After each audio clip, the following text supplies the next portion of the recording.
Okay, these are the Stellar pans that we received this morning. As you can see, we've done our best to put it onto the gas hob.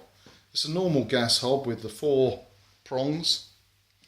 And at the moment, we've balanced that really carefully on the middle of the 4 prongs. As you can see there.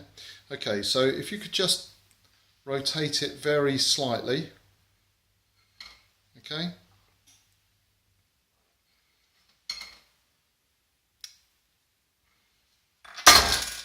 Okay, as you can see, it doesn't take much to put it off centre. Okay, so try and pop it back down on there again. See if you can get it to balance on there.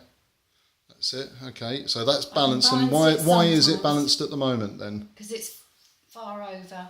If I go to just put it down, it would immediately tip. Yeah, so it's quite hard to find exactly the balance point with that, isn't it? I wouldn't trust that. So if you're anything other than hot liquid in.